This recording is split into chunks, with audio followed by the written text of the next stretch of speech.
Hey, two, hey, hey.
Check 1 2 2. Checking for song 1 2. Yeah, same mic, but change the receiver and the pack. 2, 1, 2. Check 1, 2, 2, 2, Check and see field level 2. on what, 0 or Turn 0. 2, that's 0 and 20. Minus 20, turn 0. Check. 2. How it. You bring nothing to drink.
Here. I am Bridget Anizet George, and I've been asked to moderate this event. And it's with a deep sense of humility that I accept this responsibility. Those of us who've acquired a particular age would be familiar with this old cliche which described our voting patterns. And it would go something like this: dependent on the geographic area it came from, if the party put up a crapo, they would know who the electorate voted for. But I think we, the electorate, have acquired a more sophisticated palette through education, formal education and informal education, also through the availability of information provided from the print and the electronic media. And as one radio host reminds us every morning, this is not 1962.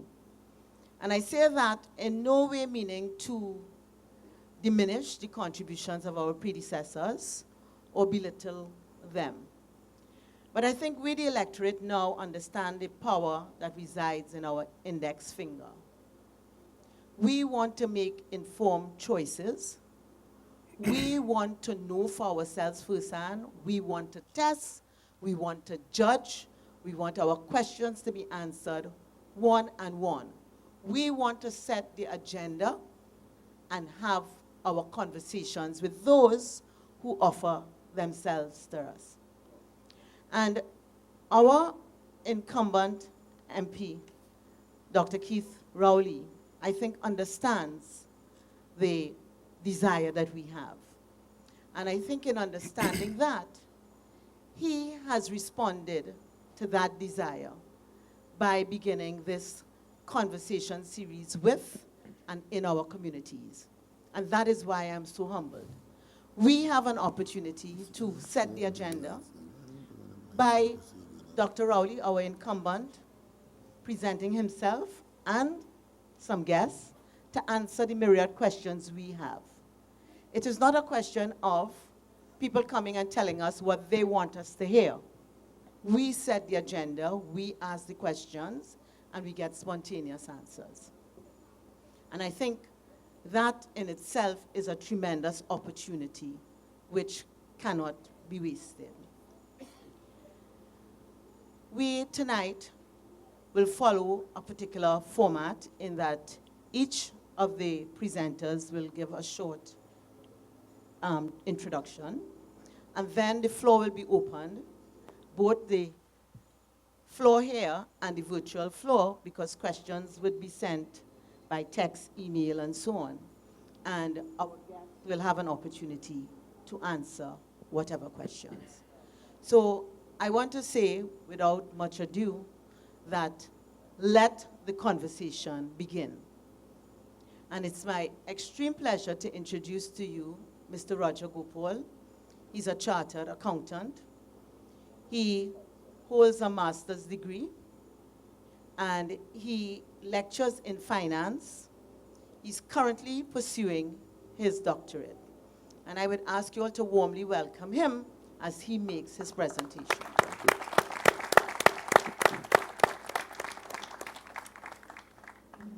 Thank you very much. When I was asked to be here tonight, this is my second appearance with Dr. Rowley. The same occurrence took place. At the point of leaving home, my both sons started to cry. They wanted Daddy to be at home. And so I looked at them and I said, well, Daddy needs to go. There are things that I need to do. So my eldest son looked at me and he said, is it for Adrian and Brian? And I said, yes, son. It is for you and your little brother. So I'm here tonight because just like you, there are so many things that we could find ourselves doing. But when we look at Trinidad and Tobago, at the state that we are in, our choice is very clear. It's either we are on the sideline or we are on the front line. So my presentation tonight is about taking courage and standing up and doing what is necessary to bring change to Trinidad and Tobago. I remember the words of Winston Churchill. Winston Churchill said, "Courage is what it takes to stand up and speak." So I'm going to join two courageous men tonight who dare stand up and say something to Trinidad and Tobago as we bring forth change. So Dr. Rowley, our next Prime Minister of Trinidad and Tobago, and Mr. Stuart Young, our next candidate for Port of Spain North, St. Anne's West. Why am I here? I'm here basically to talk on the topic of corruption and competitiveness. Where are we in terms of Trinidad and Tobago? And just recently, I heard one of our ministers who courageously came out to the public, looking at our global competitiveness report, stated that we have done well. To quote verbatim, he said, "I am heartened by the 3-point climb and the reversal of the negative trends. We have done well." And in looking at this statement, what was made by this minister, you would tend to believe that Trinidad and Tobago is poised for global competitiveness, that we are poised to really take the world by its horn. But then 2 days later, we see in one of the national newspaper, 60 million fraud case goes cold. And then we ask ourselves, have we done well? Are we really poised for greatness? Are we really poised to face this world and compete effectively? 3 things I would like to cover tonight. 1, are we better off today than we were 5 years ago? 2, if not, why not? And 3, what are we going to do about it? When we look at the data, this was produced by the World Economic Forum, 2014 data. When we look at this data and we look at the trend, we see where Trinidad and Tobago, for the past 5 years, where we were ranked at 84 in 2010, we are now ranked at 89. There's a trend that is taking place. Out of 144 countries, 1 being best, 144 being the worst, we are ranked at 89 compared to last year where we were at 92. So what the minister was actually saying is that there was a reversal where we moved from 92 to 89. But the trend so far is that from 2010, where we were ranked at 84, and now we are at 89, we have done much worse. In 2010 compared to 2015, we are actually on a downhill slide rather than improving. So we have not done well.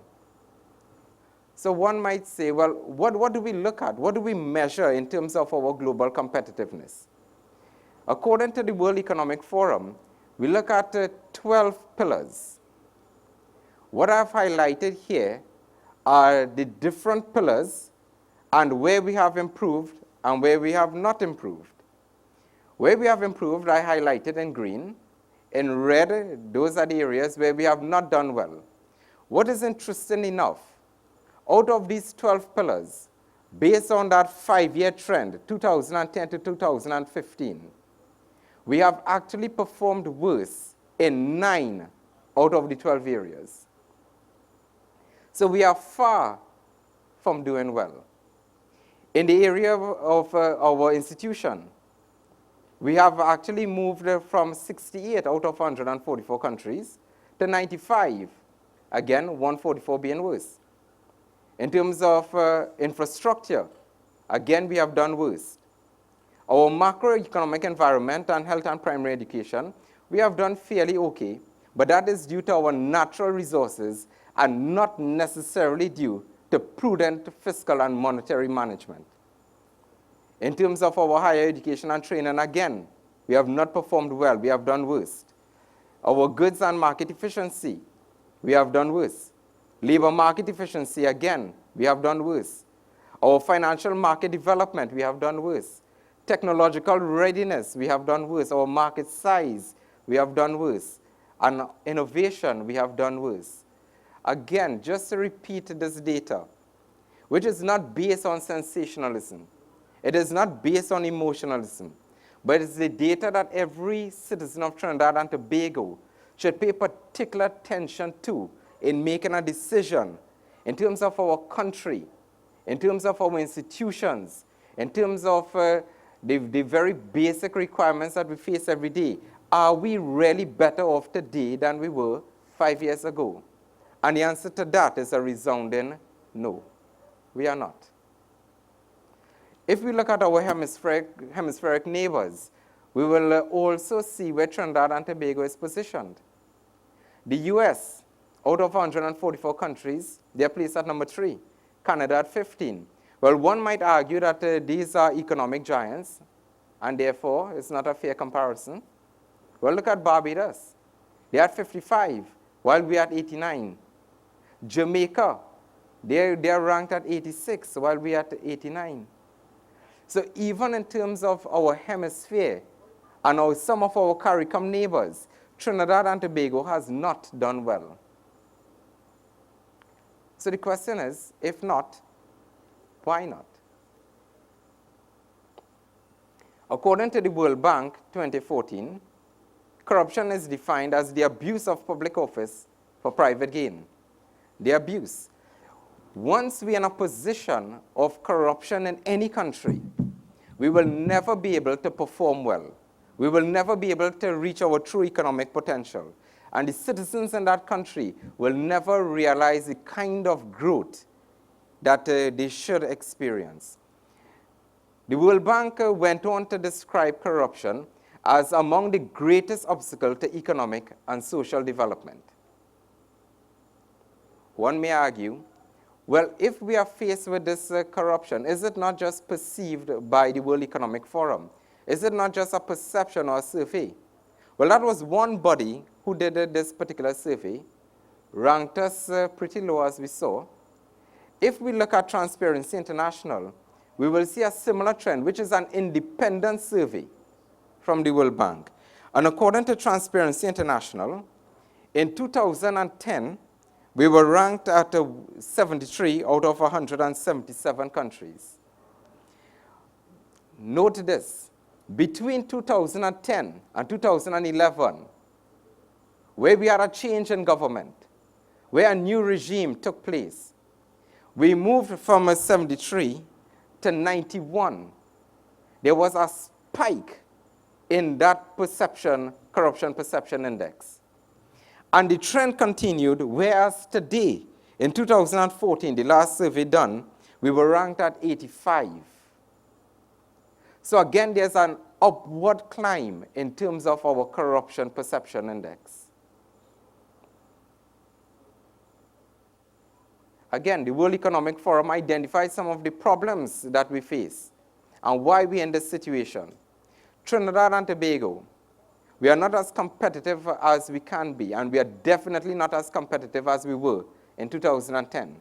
The reasons for this, identified by the World Economic Forum, are corruption, ranked 18.4% of the reasons why we are in this situation.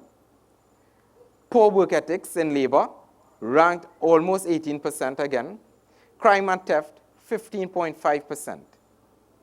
What is interesting, those 3 areas that I identified, corruption, ethics, and crime, those are areas that you can't fix. With the right people in place, with the right government in place, these are areas that we can address and improve our state in Trinidad and Tobago. Those 3 areas that I just identified amount to over 50% of the reason why we are not as efficient as we should be, why we are not as productive as we should be. Let's go a little deeper. According to the Global Competitiveness Index report, looking at some of the issues that confront us in Trinidad and Tobago, and I'm only going to look at 7. Ranked out of 144 countries, where are we in terms of the diversion of public funds? And mind you, ladies and gentlemen, this is an independent survey, globally recognized. Diversion of public funds out of 144 countries, they rank us 114. That is almost last on the list. Public trust in politicians, And I'm sure they surveyed just the other side. 123 out of 144. Irregular payments and bribes, 106. Judicial independence, 41. And I'm sure that the survey was done before the tragic death of Dana. Favoritism in the decisions of government officials, 137 out of 144. Wastefulness of government spending, we are ranked at 114 out of 144. And transparency of government policy making, 98. In not one area that we saw here can we safely and truthfully identify we are doing well. In all the areas identified, compared to the years before, we are doing much worse in those 7 areas.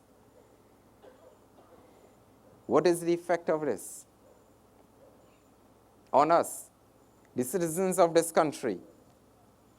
Inefficient provision of services, procedures are disregarded, resources are siphoned off. It lowers compliance, favors certain groups and individuals, and the erosion of meritocracy. My friends, this is something that we must face. This is something that we have to confront. Corruption leaks into the very social fabric of the society, making it more difficult to conduct business, especially where there are additional costs and bribes to be paid. Our decision is clear. The answer to our problem lies in just some pillars. There must be honesty in government. There must be integrity.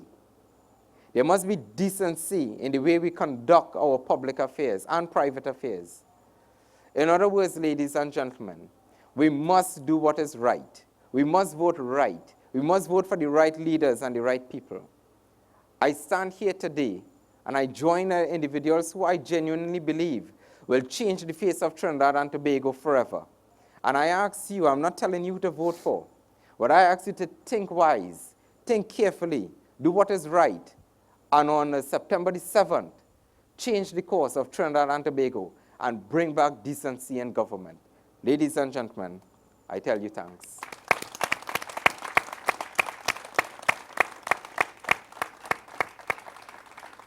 Thank you very much, Roger. I assure you we understand the importance of good and bad policy making, the effects that such has, the effects that such has on our collective well-being and on the future of our children. And we thank you for this information. I now have the pleasure of introducing our next speaker, and that is Stuart Richard Young. Stuart, in reading your biography, I didn't realize it's as long as 16 years since you've come to the bar. To me, it was yesterday. Stuart, we should all know him. He was one of the opposition senators in the last parliament. He's an attorney at law of 16 years experience. He's practiced in the civil arena. He's had great experience dealing with commissions of inquiry. He's practiced in the area of constitutional law, in contract law. He has a diverse experience in all the ambits of law. As I said, he was an independent senator in the last parliament for the People's National Movement. And he's, sorry, opposition. I don't know why I wanted to be independent. I'm sorry. And he is the confirmed PNM candidate for St. Anne's. This is St. Anne's, Port of Spain North, St. Anne's West.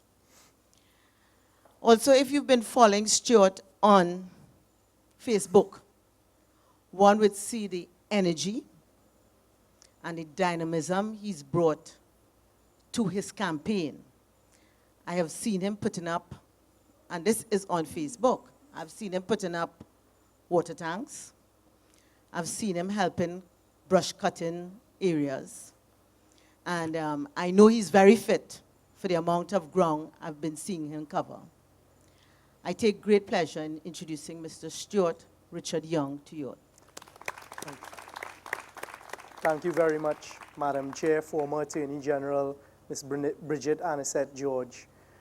Take the opportunity to express my privilege to sit here on stage with the next Prime Minister of Trinidad and Tobago, Dr. Keith Christopher Rowley. I'm no longer calling him the leader of the opposition because the time is near.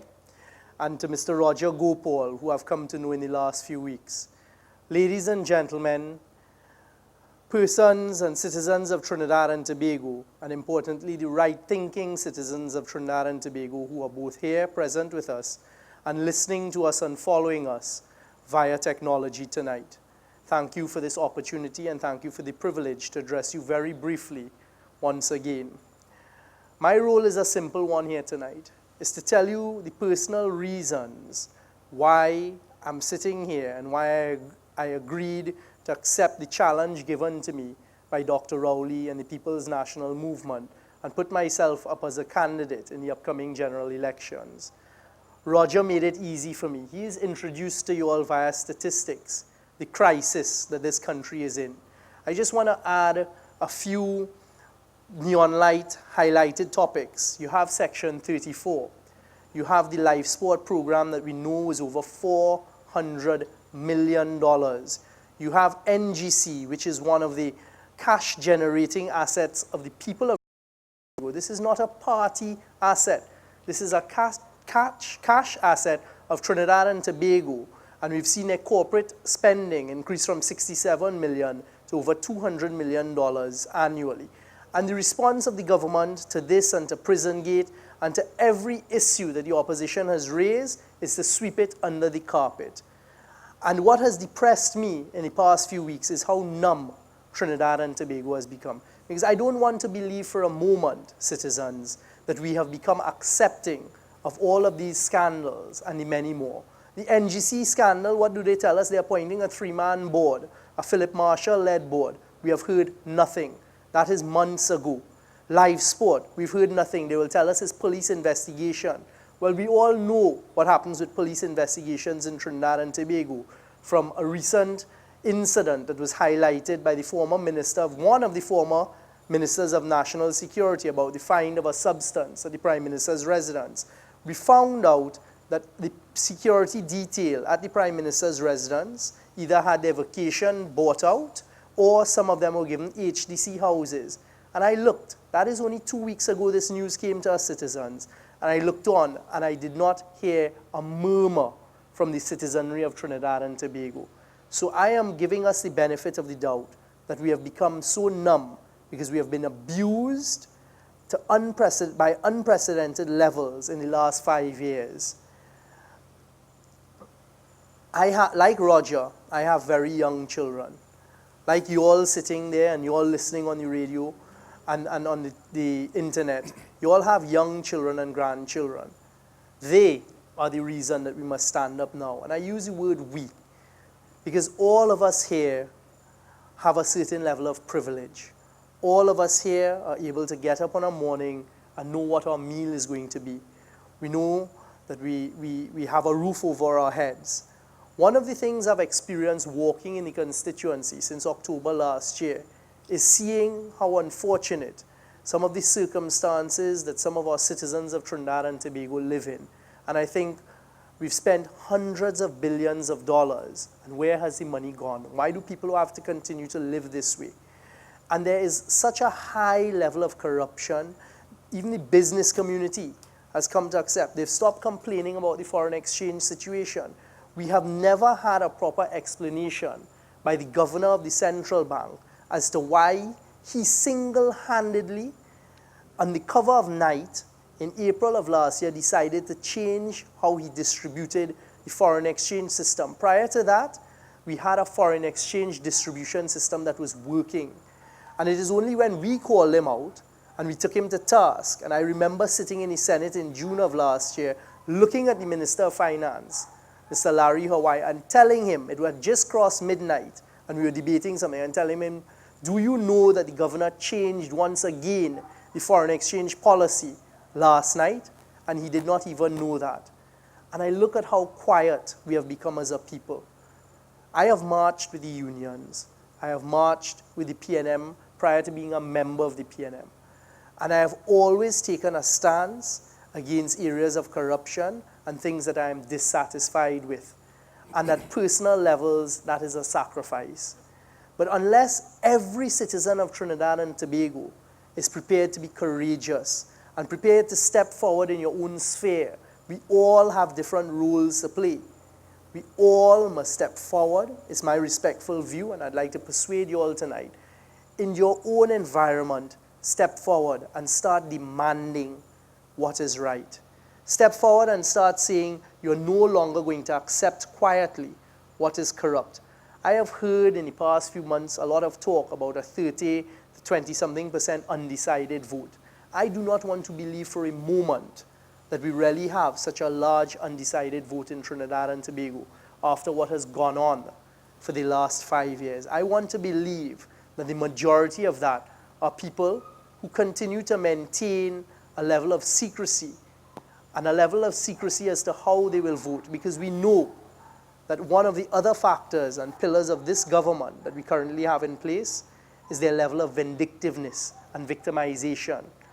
Throughout my last 5 years of my career, I have had numerous people come to me about being terminated from state enterprises and by the government, and complaining and not wanting to come forward because of a genuine fear. I myself have been the personal victim of victimization from this government and from the former Attorney General, which must have been condoned by members of the cabinet. And I am not going to shy away, and I call on each one of you all to stand up and do what is right, because the only way we can rescue Trinidad and Tobago people is every right-thinking citizen of Trinidad and Tobago has to stand up and take up your mantle of responsibility in whatever sphere that you walk. We must step forward now and prepare yourselves for September 7th, and prepare yourselves to return Trinidad and Tobago to a level of decency and a level of economic stability. You will hear from us as we begin to roll out in a more rapid format the policies. As Dr. Rowley has said repeatedly over the past few months, since being in opposition for the last 5 years, he has worked tirelessly with his team, and we have invited persons who are not members of the PNM, who are recognized as leaders in their own spheres of economics, law, healthcare, education, infrastructure, to join with us in updating the policies that are needed and the plans that are needed to roll out when we form the new government of Trinidad and Tobago, a PNM-led government, on September 8th, 2015. We are ready for each ministry that Dr. Rowley will put forward. There is a plan. I assure you, we have plans and we have policies, and you will begin to hear more of it as we go along deeper into the election campaign. I would also like to just 2 quick messages to you all. I take great pride in sitting next to Dr. Rowley and the other members and the other candidates every time I'm asked to speak. And that is because we operate properly. We operate with a very, very different philosophy. I've sat with my family and listened to personal attacks on Dr. Rowley, the other candidates, and myself by the Prime Minister and her cabinet ministers. As individuals, it's not easy to sit down there and hear absolute lies about yourself and your members of your family. And you will never hear that from the PNM. We have information that you all would not believe about the current government, and you will never hear us mudslinging and throwing that around. We operate with a different standard and a different level of maturity, and that is one of the key critical factors that we will bring back to Trinidad and Tobago. One of the things I'd like to end by asking you, the citizenry and the right-thinking people, is put the pressure on the politicians, put the pressure on the media going forward to say you are interested in hearing about issues and live issues. What is going to be done to rescue Trinidad and Tobago and return it to economic and social stability? What is going to be done when we have serious economic concerns on the horizon? That is what we need to be demanding that we hear, and not the type of mudslinging, nasty, vile attacks that they've concentrated on our political leader, Dr. Rowley, and some of the rest of us. That is unacceptable, people. And if the media is told by the right-thinking citizens it's unacceptable, we must force change, the only way we become a developed nation that we like to talk about, the only way we become the next Singapore or the Singapore of this side of the hemisphere or the leader of this side of the hemisphere is by pushing the envelope. And that is something for the last 16 years of my career I'm proud to say I've done. And that is something I know every right-thinking citizen is capable of doing. And you're capable of doing it in your own way. And it's simple, as Roger talked about a short while ago, decency. Let us return Trinidad and Tobago to decency, internationally, regionally, and also in our neighborhoods and our environments. Let people of Trinidad and Tobago and those outside be proud of us once again. It is time, my friends, it is time, my fellow citizens, that you stand up and demand what is right. Stand up and demand that the foolishness end, and be prepared. I beg of you, I urge of you, as you go home tonight and you kiss your children goodnight, and you kiss your grandchildren tonight, and as you greet your children and grandchildren in the upcoming weeks, think about their futures and be honest with yourselves. The only option for Trinidad and Tobago come September 7th is to return it to a level of decency and stability. And that is what the PNM is going to bring to you. That is an assurance. So, my friends, fellow citizens, I thank you all very much for the time that you've given me here this evening. I was told I had to keep it short. And I hope I've been able to deliver the message. And I hope that you, like me, feel a deep desire and a deep need and a deep sense of urgency to do what is right, not only for yourselves, your children, your grandchildren, but for the future generations of Trinidad and Tobago. And come September 7th, let that undecided category of people, who I believe has already decided, do what is right and return Trinidad and Tobago to stable grounds. I thank you all very much for your time this evening.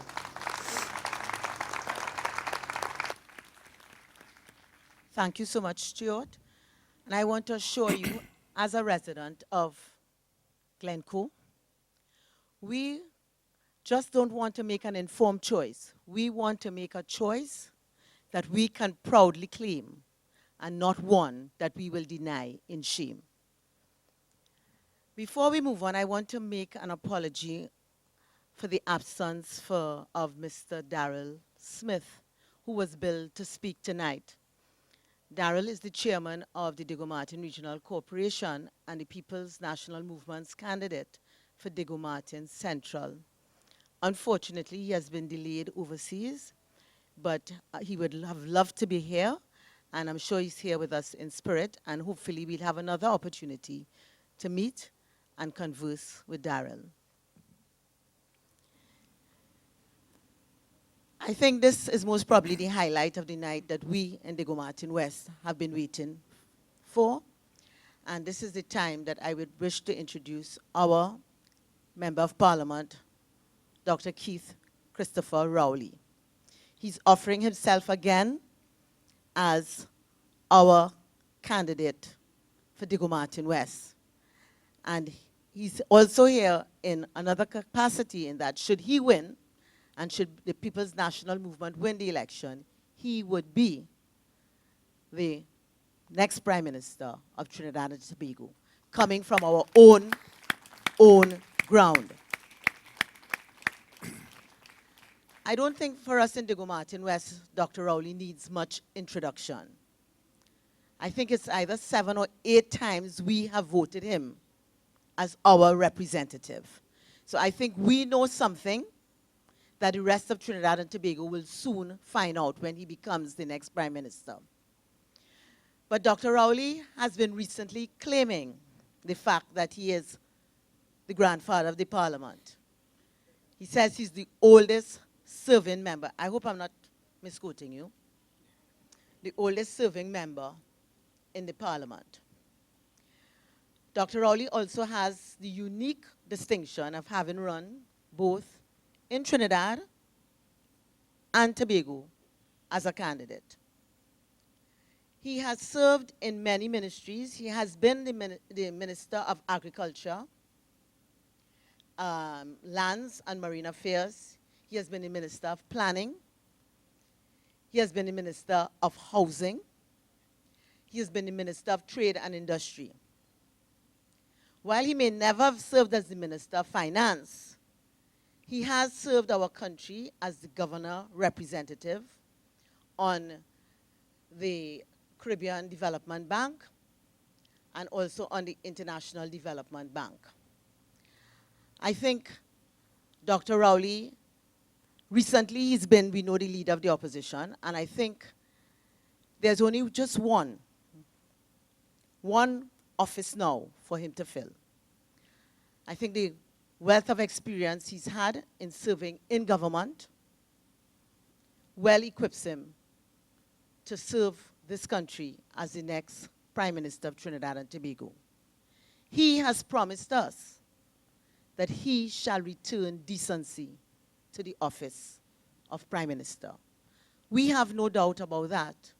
We have seen Dr. Rowley, in all the years that we've known him, take very principled stances on a lot of things. And it's almost as if he's prophetic, in that lots of positions he's taken very, very early, and he has moved from it, they have come to pass. He believes in principle. It has nothing to do with friends. What is right is right. What is in the best interest of Trinidad and Tobago is his first calling. I shall spare you no longer any delay, and I invite Dr. Rowley to address us.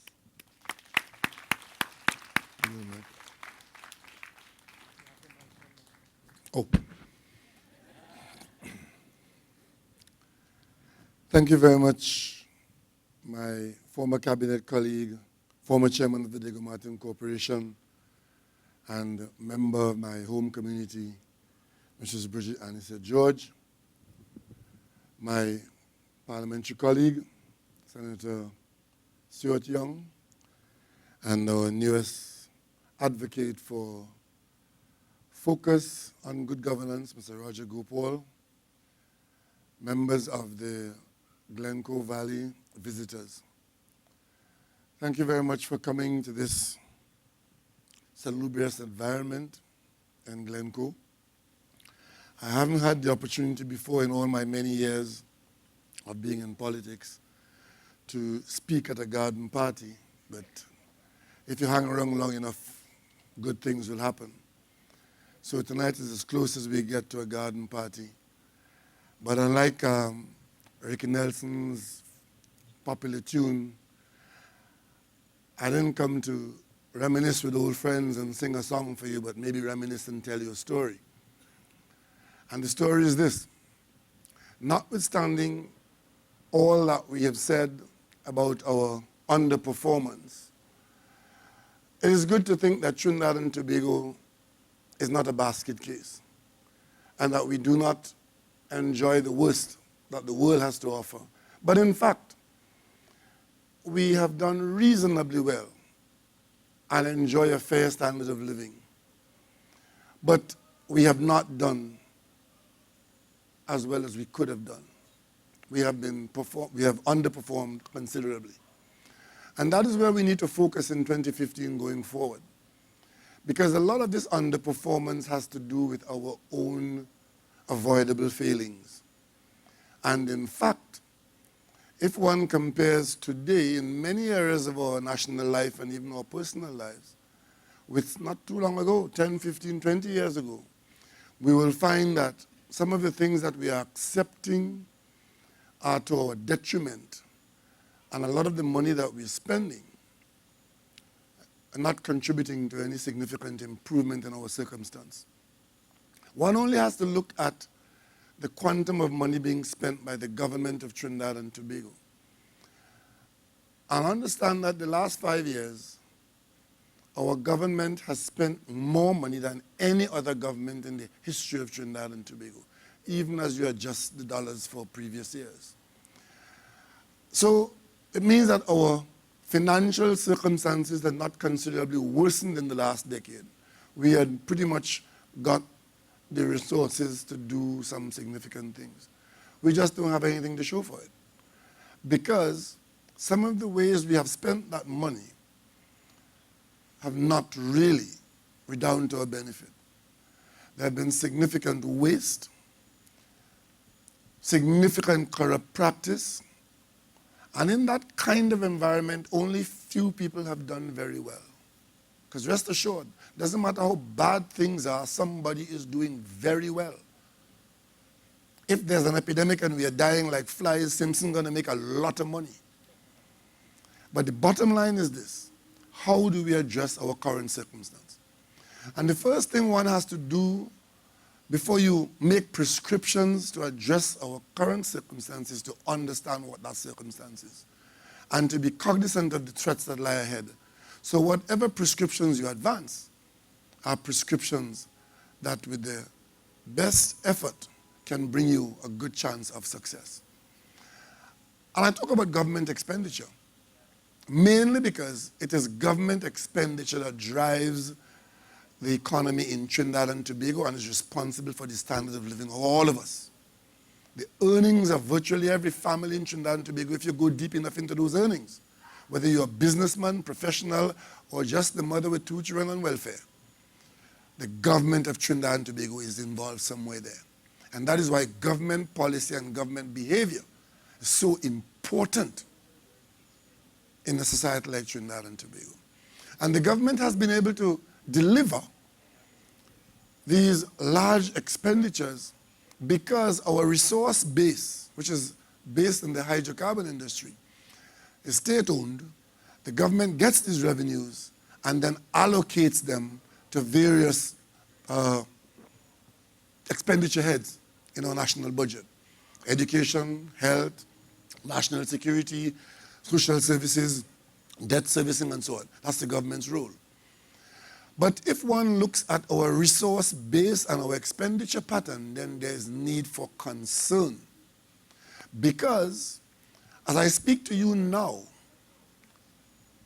based on our current level of consumption, we have enough gas for a few years.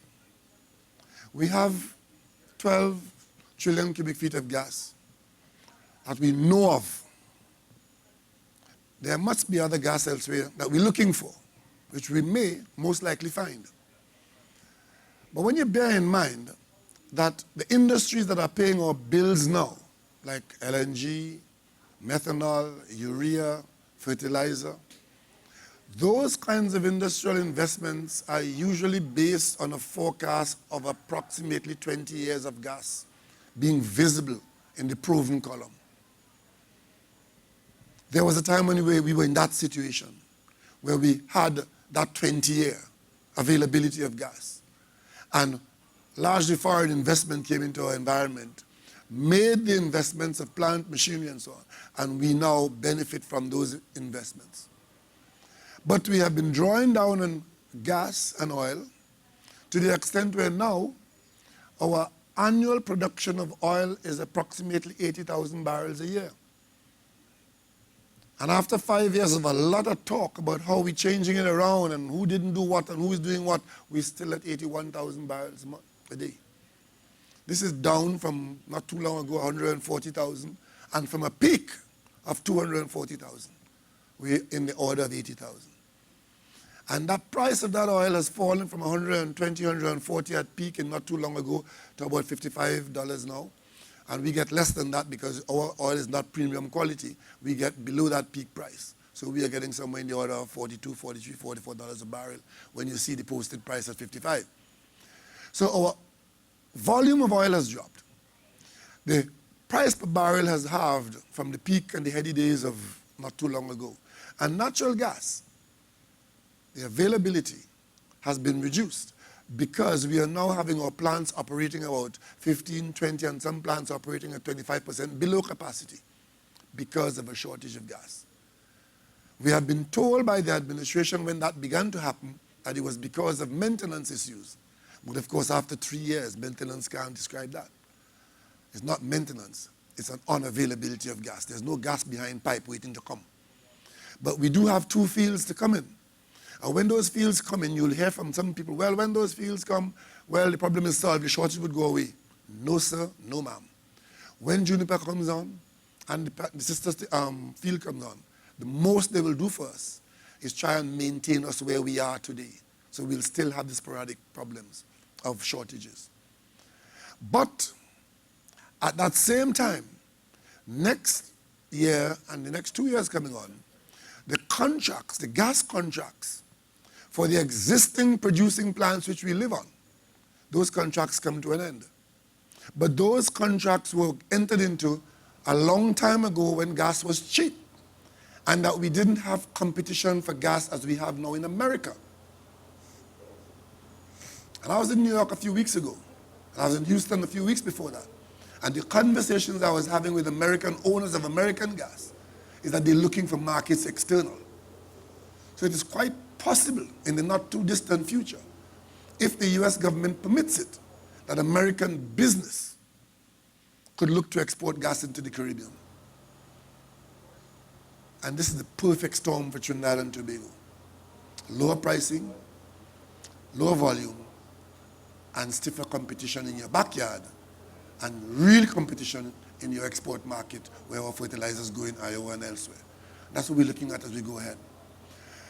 So what is the requirement of Trinidad and Tobago to maintain our current standard of living, to ensure that we have that revenue stream to pay for it?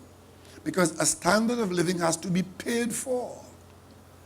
And we don't have Europe, we don't have partners like Greece who we can threaten that the disaster of us leaving is worse than us staying. So we don't have that leverage. So we have to get our act together, diagnose our problem, and make prescriptions going forward. Prescription number 1 is restoration of confidence in the governance system in Trinidad and Tobago, and make Trinidad and Tobago an environment where investments can come. Prescription number 1. What I've just described to you is a threat to our well-being. But that is not the environment to have cavalier governance, to have corruption, to have all kinds of bad news coming out of the corridors of power. And certainly not to disregard the value of confidence in the central bank, confidence with cabinet. I mean, 5 cabinet reshuffles in 4 years or 4 in 4 years, I mean, that describes one thing: instability. We want to go away from that to be, once again, politically stable, intelligent in dealing with our energy, and of course, not wasting the expenditure of the state, and not making a policy of defending wrongdoing. Because there are people who are looking on at us, and they take decisions based on what they see us doing. Are these serious people? The reason why we have been downgraded is not because the environment of the collapse of 2009 caused us to be downgraded. It was because of our lack of proper response to it. Because while we were being downgraded, Jamaica was being upgraded. And Jamaica was upgraded not because they had more resources than we had, but because of their attitude in treating with their problem was satisfactory. They were going in the right direction. So Standard & Poor's and Fitch and others upgraded Jamaica because they are going in the right direction. Trinidad and Tobago was going in the wrong direction, and they said, you see, Olia, tell our investors, just take our confidence level down a notch, because if they continue in that direction, you may not have the benefit of reaping the rewards of your investment in the way you expected, because the risk might be too great. And if we don't intervene in the very near future to begin the prescriptions starting with confidence, there's a good likelihood that we can be further downgraded. Notwithstanding what our current managers tell you, because they were the same managers who were telling you that everything was fine. And you get up one morning and we downgraded. And the conversation changes, that it doesn't matter if we downgraded, so what? It matters a lot. Because as you're building up debt to pay for your lifestyle, the cost of that debt is severely influenced by where you stand on the totem pole of your investment grade, whether you're B, A, A minus, or even C. They're related, very closely related. And if we are to maintain our standard of living, which is the objective of the governance effort, to maintain and improve our standard of living, these are the things we have to address. So, seeing what is happening with our current efforts in the hydrocarbon sector, what we have to do is to make sure that the experience that we've had in doing well in this sector is brought to bear in government. And you don't do that by putting people to practice. One of the statements that came out of this government from one of the influential ministers, that he wasn't surprised that one minister lost her job, and she lost it justifiably because she stayed too long to remove P&M people from the Ministry of Energy. Well, they removed them and replaced them with whom? With people who have no understanding. It's only in the P&M that you can find, you pick up anybody in the P&M who served in government, and they can show you an understanding of governance by way of how a cabinet functioned. You would have heard that I had portfolio responsibilities for fisheries, for land, agriculture. You wouldn't have heard that I acted as Minister of Finance, because that happened in the P&M government. And you wouldn't have heard that I chaired a committee to deal with BWI when BWI had gone bankrupt, and came up with solutions from that committee to have BWI looked at. And the P&M government and Trinidad and Tobago came up with a response to how we'll treat this BWI problem. And the response was to make it leaner and more efficient. And that worked. So by the time the government changed in 2010, there was Carl with $1 billion in the bank. But we won't fly into London. And you heard a lot, including one day in Tobago when we named the airport in Tobago, Arthur A&R Robinson Airport in Tobago, the main speech from the Prime Minister of Trinidad and Tobago was that she had instructed that an inquiry be done into the selling of the gates in London, because that was the government's biggest interest. The government wasn't concerned that the decision to fix the CAL problem was where the government's head should be to strengthen our involvement in that airline. The main concern was to try and find somebody to prosecute over allegations of wrongdoing in Heathrow. Well, the 5 years have come. We're in year number 6 now, and I've heard absolutely nothing about anybody being held accountable for wrongdoing at Heathrow with our 2 gates. But what I do know is that we did go back to London with 2 old planes, and the taxpayer has been paying to keep BU from bankruptcy, because the prescription that Trinidad and Tobago applied to a problem that was solved, that prescription has been thrown away, and new arrangements took place, and it didn't take long for us to recreate the problem. And that's just a microcosmic example. Before, I was telling you about the national example of that kind of nature. So what do? We look at the energy sector and try to restore confidence and salvage and save what we have while we try to go further.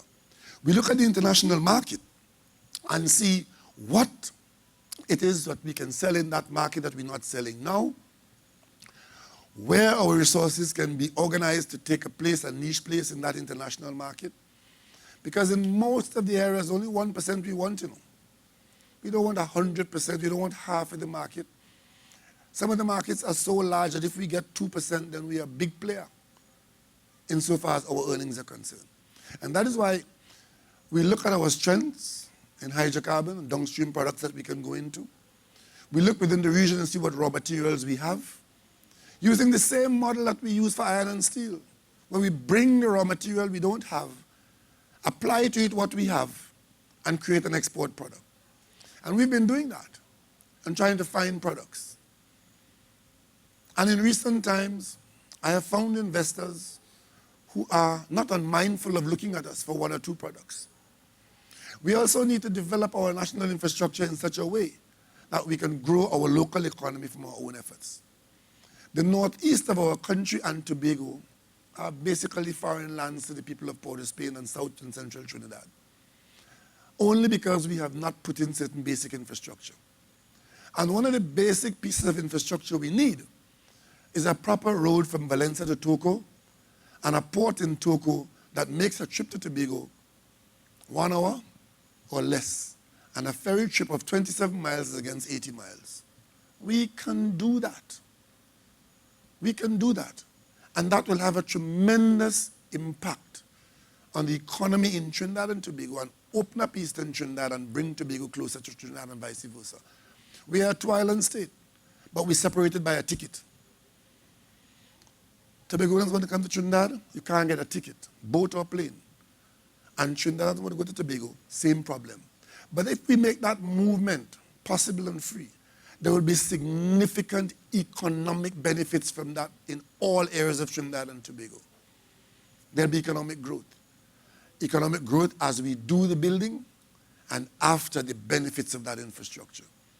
And these are only one or two of the ideas that you require to focus on if you understand that as you survive in a community and you're a nation, you have to keep doing things. It's when you stop doing things that you begin to atrophy and you begin to die. And if you spend a record amounts of money and you have done nothing to show other than spend the money, well then, what would you have accomplished? And then if we are to maintain our lifestyle, we have to go to debt. And then very soon after, the servicing of that debt becomes a national conversation because, as you know, debt service is the #1 call on the national priority. When the national budget is read in the parliament, item #1, no questions asked, is debt service. And then you move to the other items, like health, education, national security, and so on. So as we're growing our debt, we have to bear that in mind. And if we don't expand our economy through proper prescriptions, restoration of confidence, good management, then we end up with a deterioration in our standard of living, quality of life. And in a society like ours, which is so complex, so competitive, if that deterioration begins to happen in Trinidad and Tobago, then the social fabric will be very stressed. And these are the challenges ahead in Trinidad and Tobago. And as you go forward to elect a new government, these are the things that you need to focus on. We in the PNM, we have spent the last 5 years focusing on a review and an examination of all these issues of governmental activity. And we're in a position now with prescriptions to treat with them. But we start with the people in management, selecting the right people, selecting them based on their character, their track record, and their preparation and training, and even their temperament.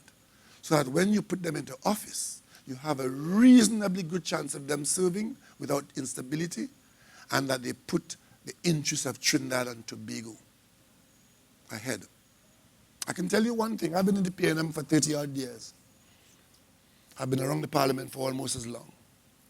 I've served under all PNM prime ministers. And still today, I know of no group or any individual PNM minister whose record is such that you come into office as an ordinary citizen, serve in office as a minister, and come out as one of the wealthiest persons in the country. I don't know that person. I can tell you today,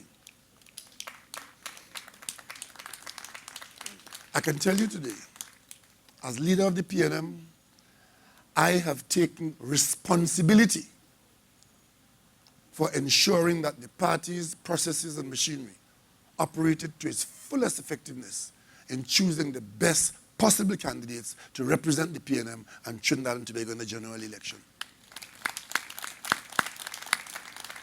And tonight I have with me only one of them, one of the best sons in Trinidad and Tobago, a son in whom any father and any mother would be proud, because Stuart Young is as good as Trinidad and Tobago can produce. And it's against that background that we have this faith that you elect us as government and you have the best chance under the current circumstances of treating with the challenges I've mentioned. Thank you for coming, and we'll answer your questions from here on. Thank you very much, Dr. Rowley. And we want to open the floor now. I would just like to take one of the questions first from the online questionnaires, and then we'll invite the questions from persons here. There is a question from somebody by the name of Sheena, and her question is, what are the 3 top measures you would put in place, just excuse me, you would put in place to restore good governance once you are elected? Well, I just mentioned one. You start with people. That's number 1. And 2, you start with a respect for the systems of governance and not be afraid to make adjustments where experience has shown that adjustments are needed. And number 3, most importantly, is to make accountability the code of public conduct.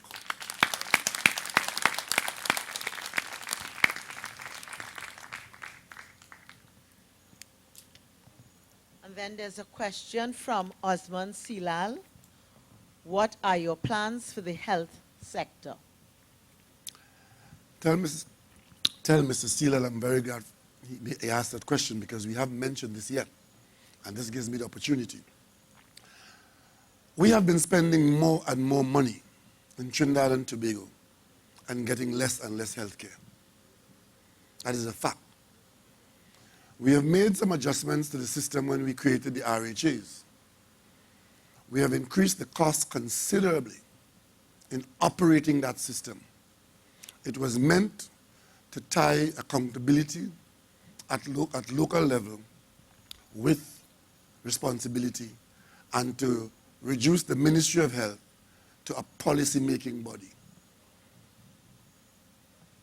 That approach needs to be reviewed in the context of value for money.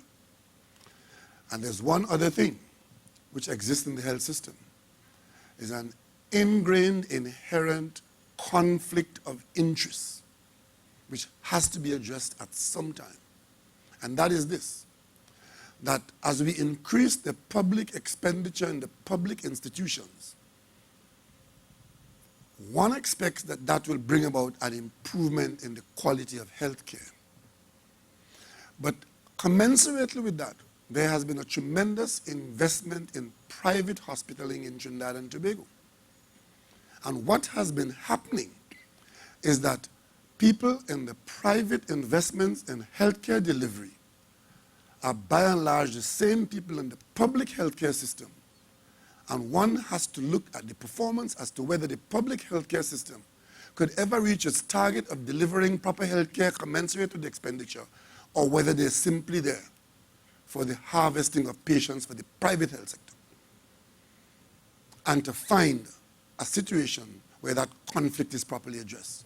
So what the PNM government is going to do in the next go-around is to make this matter a matter of national consultation to determine whether we can continue like this indefinitely, increasing the expenditure, and how the public health system exists or coexists with the private investments in healthcare delivery in Trinidad and Tobago. That conversation has to take place, and the adjustments have to come if we are going to get value for money and deliver the healthcare from the public sector as we are funding and anticipating.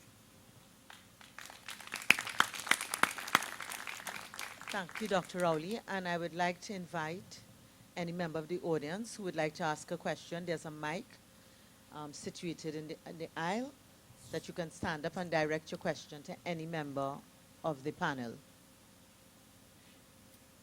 What I've found is that people are a little shy to walk to the mic. Maybe if the mic is mobile, someone can take the mic into the audience and then people can speak from where they are. We usually get better participation in that way. There's someone way under the mango tree down there who wants, I see a hand up down there. Or is he just yawning?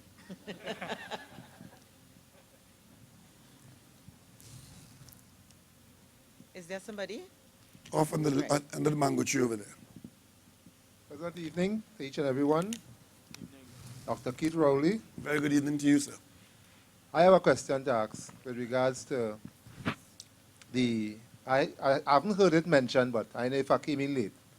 With regards to the Central Statistical Office, I'd like to get your view as to how would that be restructured?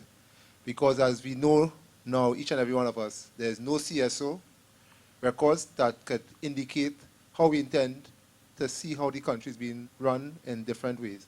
I'd like to know how you intend to restructure the Central Statistical Office. Thank you. Well, that Sorry one for not is mentioning my name. It's a Horace Shockness, sorry.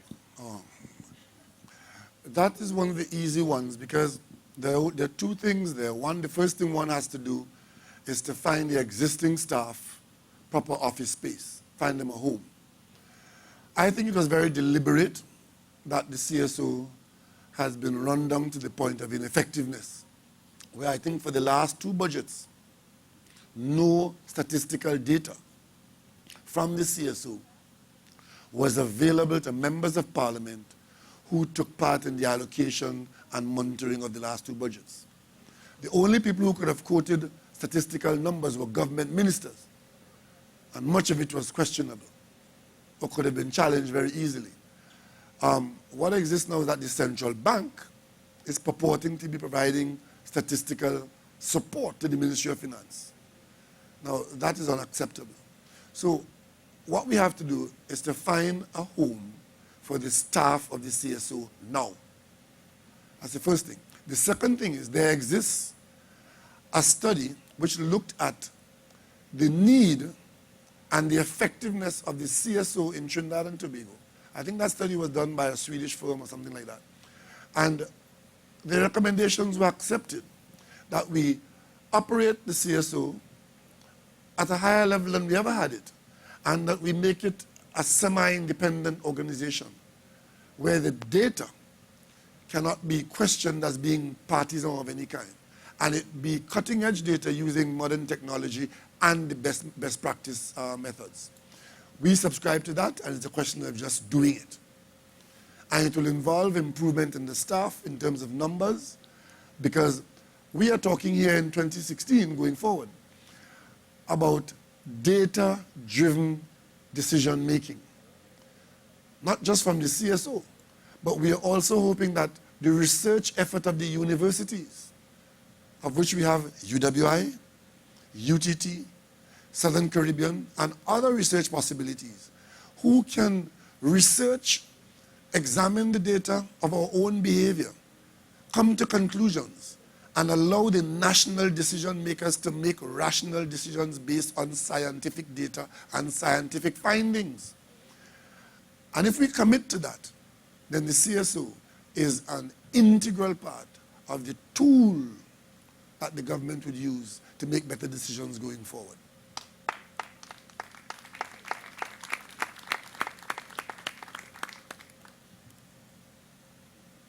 Do we have another question from the floor? Excuse me, could you carry the mic to the gentleman? Thank you. Thank you. Good night to the panel. Good night to members present. My name is Christopher Thomas. I think I'm known in some areas. Dr. Rowley, I did not hear you mention anything in relation to the question of crime and how you propose to look at that in the context of a new government. What we do have now is a system where there's a total instability at the top level because the system for the election or the selection and appointment of a commissioner of police doesn't exist at the moment. I have spoken at several levels, including the present Prime Minister, on this matter, and nothing has happened. If at the top level of the police service for years, you can have someone who is acting, it doesn't favor well, it doesn't speak well for the total stability of the crime situation. Thank you. I'm sorry, tonight I didn't choose to lead off on crime. I thought I would lead off on something a little different from this area because we're not an energy-driven community down here. And I chose to speak on the fundamentals of the energy input into our economic well-being.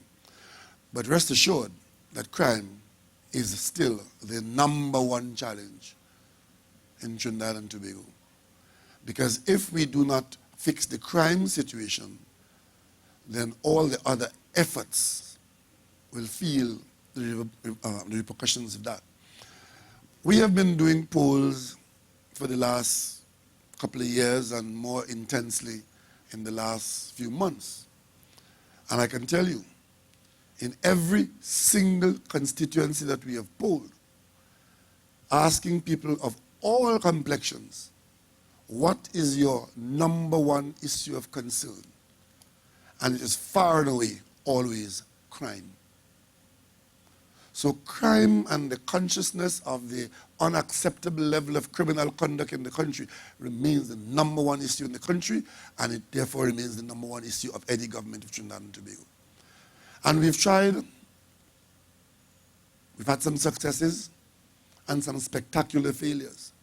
But bear in mind that not too long ago, one of the major components of the criminal conduct in our society was kidnapping for ransom. Frightened all of us. In fact, some people migrated out of fear of victimization in that way. I've known people close to me who had to negotiate for their children. And even though the child was not mine, I felt that pain and I felt that fear. Kidnapping for ransom through proper, systematic, information-driven response from the state machinery drove kidnapping to ransom down to 0 in Trinidad and Tobago. And you know what that means? It means that we can respond appropriately even to the most unacceptable conduct in our society. Violent crime expressed in the form of murders and shootings and gun crimes of all kinds, including threats of firearm use, remain basically at the same level that it was before.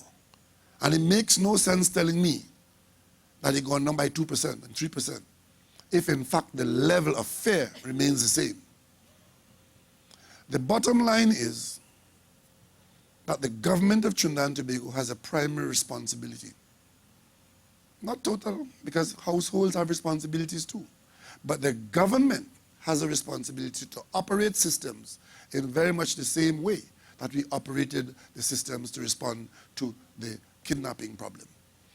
But if you start, and I remember a friend of mine who had offended his uncle, and his uncle said that this guy struck a sour note at the start of the concert, and since then has failed to win the heart of the audience. And that aptly describes the effort of this government in treating with the crime problem. Information-driven responses from the institutions to allow the police to respond either to prevent or to identify who were the perpetrators, to bring about a high level of detection and prosecution where crimes have been committed. I'm here talking about violent crime. I'm not for now talking about white-collar crime. I'm talking about violent crime. When you start off as Prime Minister, and within days of coming into office, you get yourself down to a mid-level police officer to ask him who are the PNM people in the information gathering machinery of the state. And he responds to you and name all your trained people as PNM and advise you to fire them all. And you comply and not replace her with anything. Why are we surprised that the detection rate has fallen from 35% to 3%? 3% means that you've sent a signal to the criminals in the street that you have far better odds than Las Vegas. You kill somebody in this country, and there's a 3% chance of you being identified. Not even prosecuted, no, identified. And that's where we at. And one of the things we did in the opposition in October 2010 was to tell the Prime Minister of Trinidad and Tobago that we accept that this system, this ridiculous system of appointing a commissioner of police, where we as an independent people have decided that we don't have what it takes to appoint a commissioner of police. So we'll pass that responsibility to some foreign university as if they are beyond reproach, and we will accept from them the evaluation, and then the Parliament will vote on the acceptance, because you know what? We don't want to politicize the appointment of the Commissioner of Police. So you don't want to politicize the appointment of the Commissioner of Police and you put it in the Parliament to be voted upon by partisan vote. And we are far worse off now than we were when the Commissioner of Police was being appointed by the Police Service Commission with or without a veto by the Prime Minister of Trinidad and Tobago, whoever he or she might be. Because when it comes to the Parliament, the person gets appointed by the majority in the Parliament. And that's the government. So what have we solved? What have we solved? In the case of Mr. Gibbs and Mr. Iwatsky, the government supported the appointment. We opposed it in the opposition, so it became a political decision. We opposed Mr. Gibbs on the grounds that he was not better prepared than Mr. Pigott.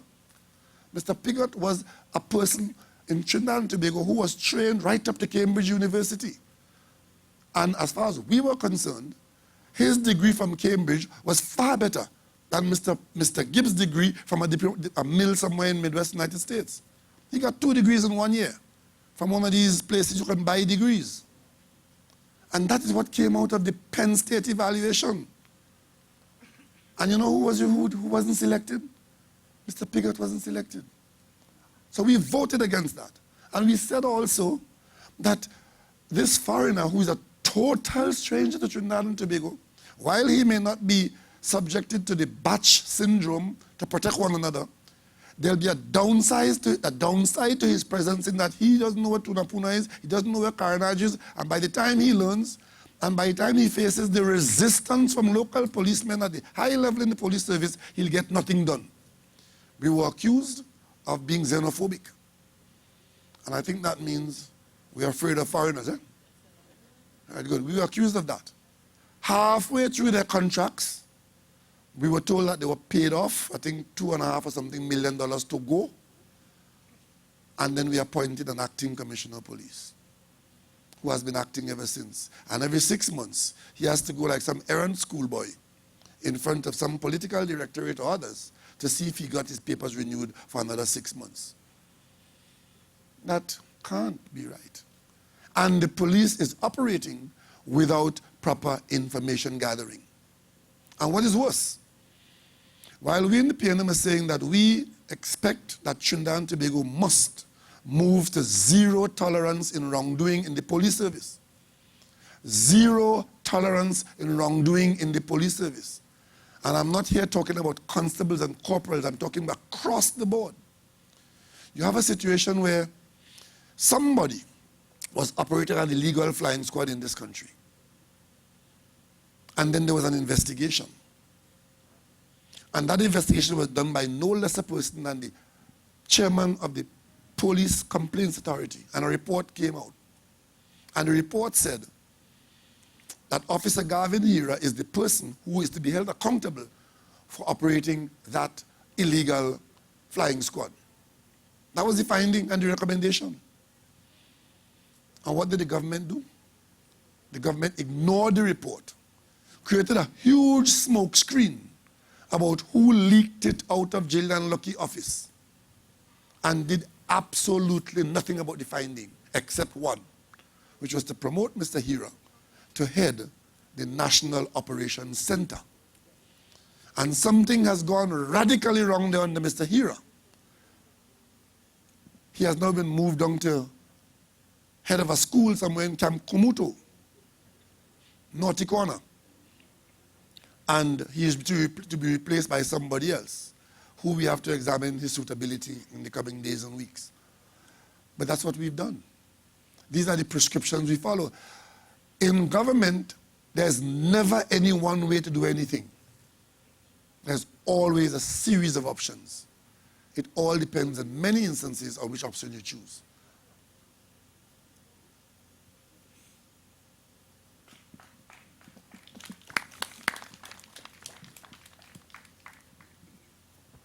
And maybe if you all would permit me to go back a bit to the online questions. Mr. Dupre, I'll take you next. And I hope that Patricia H. will forgive me if I directing this question to Stuart. And Patricia H. is really concerned with national pride and about making a difference to restore Trinidad and Tobago not only economically, but for every citizen to once again walk with their heads held high as she did when she was younger. And her question is, why should I or anyone vote for you and the People's National Movement? Thank you very much, Bridget and Patricia. Is it Michael? Are you all hearing me? Right, that's better now. Thank you very much for that question. As I listened to it, it reminded me of many years ago when I was at university in England. And my friends from the age of 18, whoever I interacted with in England, friends or not friends, I think the incidence is that of interaction. Every single one of them walked away saying, Stuart, I have never met someone who is as patriotic and loves their country as much as you do. I want to visit. And the truth is, at that time, we had sports. We had Dwight York scoring goals for Manchester United. You had Brian Lara making runs. Trinidad and Tobago was riding high on the international sporting arena. And there was not a daily calling and incidence of criminal and corruption issues in the newspaper of our government. So there was a great sense and level of pride. And that is one of my visions of what we must return Trinidad and Tobago to. A member of the media asked me a few days ago, name 3 things you would do or you would wish for Trinidad and Tobago. And as simple as this may seem, one of them was that we make it to another Football World Cup and that we continue to win medals at every Olympic event going forward in the future. Sports plays a big element in returning and restoring pride to a country. Once a country is doing well, and that must come from the top, it must come from the highest level. Once the leadership of a country is performing and doing what is right for the country, I think it will trickle down and people will begin to once again feel a level of pride. As citizens of Trinidad and Tobago for the last 5 years, we can't hold our heads up high. There's absolutely nothing of note that has been done to put us on the international level of pride. In fact, it's been the exact opposite. We've, especially in the last few months, been at the receiving end of heckling from the international media. There was an incident recently with, I think it was a British sitcom person on American television who bought time on our primetime television here to mock us. And people asked me if I looked at it, and it was a simple answer, absolutely not. There was no way I would turn on television to see how the international world out there would mock Trinidad and Tobago. So again, it's a plea, and it's a plea to every one of us. We must begin to once again demand that level of pride. We must begin to feel proud again in Trinidad, and the only way it can happen is if we as a people begin to do things properly once again. There's a lot to be proud of in Trinidad and Tobago. Our carnival, we have some of the brightest people in the legal fraternity which I've operated in for the last 16 years. I've been fortunate to work with attorneys from all over the world. And I will tell you all this without fear of contradiction. I have never been intimidated by an attorney from any part of the globe. Never. And our best in Trinidad and Tobago are as good as anywhere else in the world. And why elect me? Give me a chance. That's what I've been telling people. Don't let me pay for the sins of the past. I can't change the past. I can only do what is now in the present and moving forward to the future. One of Dr. Rowley's legacies, I'll throw this out here tonight, is going to be that he gave young people opportunity, and he's given young people a chance. Look on the platform here tonight, who he's chosen to come and have conversation with you all and the people of Trinidad and Tobago. 2 young people, and that is part of his legacy. He has always given us an opportunity. He doesn't micromanage. He doesn't tell us what to say. He says, just don't put your foot in your mouth, don't embarrass yourself, and don't fall down when you're walking. But anytime we need advice, and I can say this because I speak with the other candidates, we could pick up the phone and we could speak to him and ask for that advice. So vote for me because I'm only prepared to make 2 promises on my election campaign. One, to do my utmost best. I promise to do that because that's the only thing in my control. I will do my best for Trinidad and Tobago. And 2, I will walk in my constituency more than just now before elections and the one time after elections. Those are the only 2 promises I'm willing to make.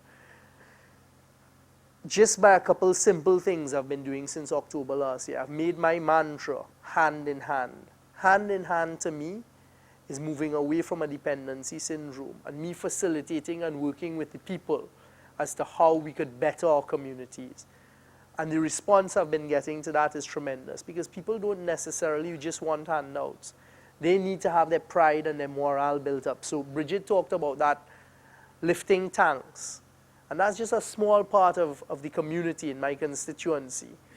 And there was people who didn't have water, and some water tanks that were donated to them were burnt in bushfires. And I was fortunate enough to donate some water tanks back to them, and I told them, it is on one condition. I am not coming there to hand out water tanks and fixtures and fittings. For whatever I do, the community must match. So you all must put back in place the infrastructure. And when I come, I will help, I will lift the water tanks, we'll connect it together, etc. And the great sense of pride and upliftment in the community just from that simple task was a lesson to me. So people of Trinidad and Tobago, join us as we work hand in hand to restore pride back to Trinidad and Tobago, to look at the joy on our children's faces when we go to the National Stadium, to the Savannah, Carnival, everything. And when we travel, and we travel far out of Trinidad, we will fly our flag proudly. And that is the promise I make. Mr. Dupree? Thank you, Madam Chairman. Doctor, should I stand up? I'm kind of short. Dr. Rowley, first of all, let me congratulate you on your coverage of the macro issues that face the country. I think the discourse has been enlightening and has demonstrated amply your command of the situation that faces us. If you have the time also, after I finish with my contribution, perhaps you can say something about constitutional reform, which appears to be hampering our progress in so many areas that we spoke about before. But I want to change gears a little bit because I got this notice in my bag that says about joining you to discuss your vision for our neighborhood and the country. So we've discussed the country. I want to change gears and talk about the neighborhood, if you don't mind. I'm sorry Darryl is not here, Mr. Smith, because he would give us an opportunity to stare him down and get his responses to some of the problems that we're facing within the neighborhood. I believe I represent some people from the Westvale Park area. This is up in the back. And we have sent a letter to you and one to Mr. Smith also, identifying some of the issues that are facing us on a day-to-day basis. And these are well known to everybody. They have to do with garbage collection, unsatisfactory, the condition of the road, the verges along the main road here, the condition of the river that drains this whole valley. So I wanted to start off by saying that I'm sure you must have noticed the condition of the pavements on this road. They're in absolutely terrible condition.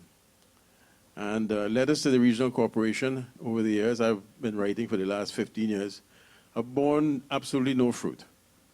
So it seems that there's some problem facing the regional corporation that they're unable to budget adequately for some repairs to the pavements on this road here. Perhaps we can talk about that. WASA, in terms of La Hawkett Valley Road, has inflicted so much damage on this road now. There are over 65 patches from the main road going up to the back, perhaps more. I've counted 65, that have turned this road into a one-way street. It's almost impossible to drive up this way on the left-hand side, with the result that people have to go on the right-hand side when they're going up, facing traffic coming the other direction. How somebody hasn't died in this process yet, I don't know. I've lost several wing mirrors in near misses going up there and people coming down. The last time the road was paved was by Carlos John did a complete job coming right down. He paved over some leaks on the way down, some wasser leaks. And I think recently, well, about 3 or 4 years ago, they did part of the road higher up, but not this lower section. So that is another issue. The condition of the bridges along this road are again, always in a state of mess. The garbage truck doesn't pick up things properly. They leave it lying around for the dogs to get at. And we would like our neighborhood, we would like this neighborhood to look like Goodwood Park. And I have asked personally, and I know we've sent letters, for us to examine what is the vision for development of this valley. A lot of people are investing big money in houses going up here, millions of dollars. But the place looks the same way it did 20 years ago. We cannot see any improvement in how this whole valley looks. So that is number 3. The last one, what's the last one? Anybody here? The drainage, the river. The drainage people came up and they did some work high up on the valley. They denuded the side of the river, but they've left trees and bush and all sorts of stuff in the river. And we don't get any sense that the regional corporation is paying any attention to this in terms of improving it. So those are some of the mundane things that water supply has been not too bad, sporadic up and down. But we really would like to hear why is it so difficult for the regional corporations, for instance, to... Mr. Dupre, excuse me, yeah. if I may just interject a while, Yeah. maybe you might want Dr. Rowley to deal with their plan for local government and see if that deals with the regional corporation. I know he's going to do that. I want to Okay. make sure that he knows the content of the letter that he has, Okay, but right? we have to be a little careful about the time, okay? Right. Yeah. What was the last one? Yes. Simple solutions like fixing the days for garbage pickup so people know when to put out the garbage. It used to happen. It doesn't happen anymore. Fixing the day for bush pickup used to happen. It doesn't happen anymore.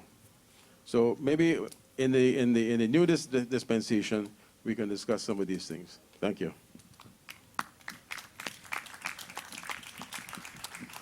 Well, I'm glad you raised all of those things because they're all local government issues, every single one of them.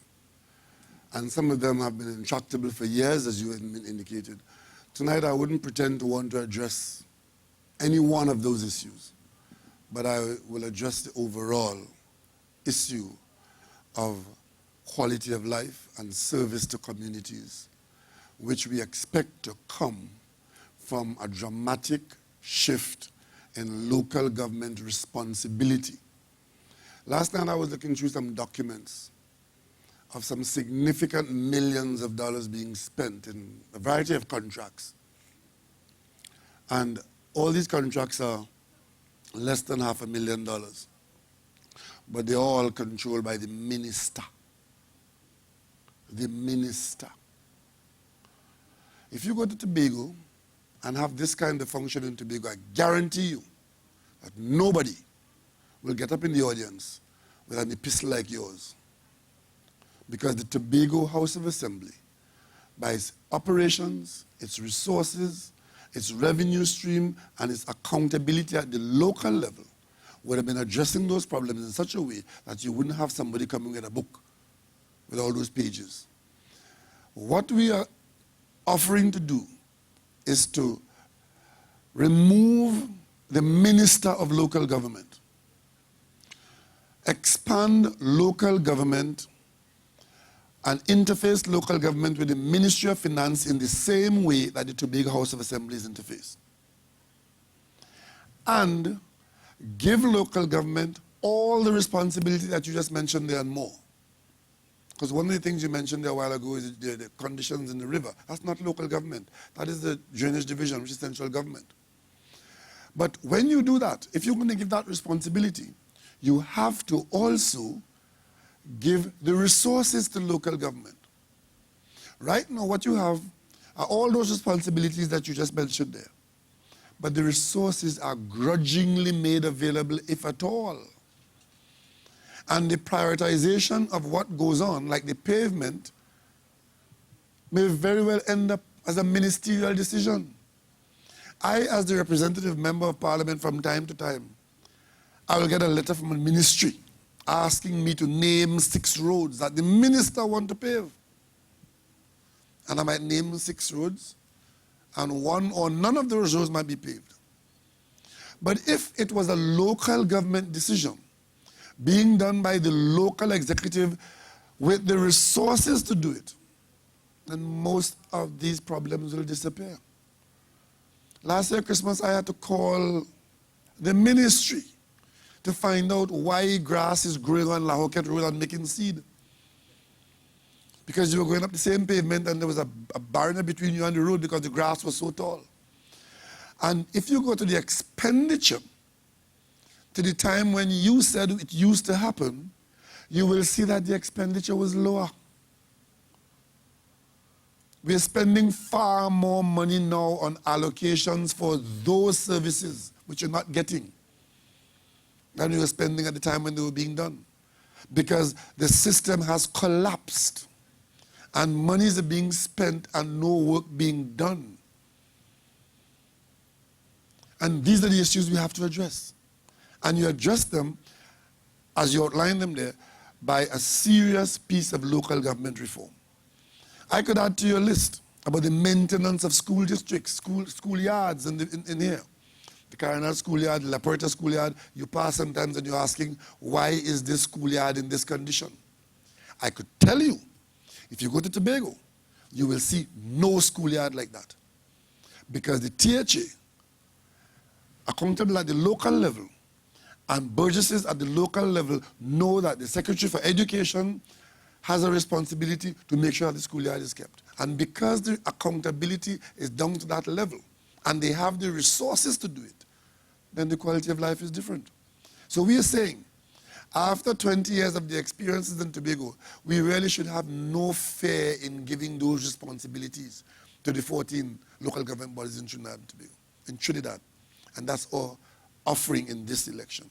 And we become the government on September 8th, and within 6 months, the steps should have been taken to make the adjustments at the Ministry of Finance to receive local government and to manage local government under a general accounting office, and that the executives at local government after the next local government election would be the first executive to have that kind of authority and the package of resources, including collecting and keeping local taxes that come from land and buildings in the area.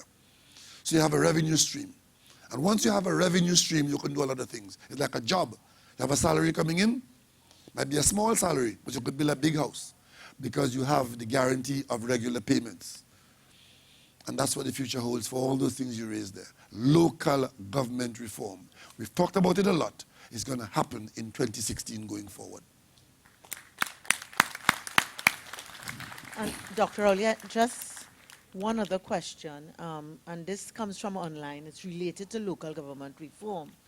And this person was concerned with whether the monthly paid officers who are currently working at the regional corporations would be transferred to the Ministry of Finance due to the PNM's proposed local government plan for regional corporations. And the answer is no.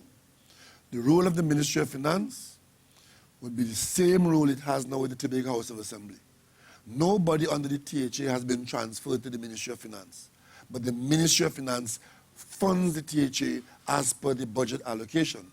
And there's an executive body in Tobago who manages that money. So what is going to happen is that the local government body would have the responsibility to discharge the same responsibilities and more.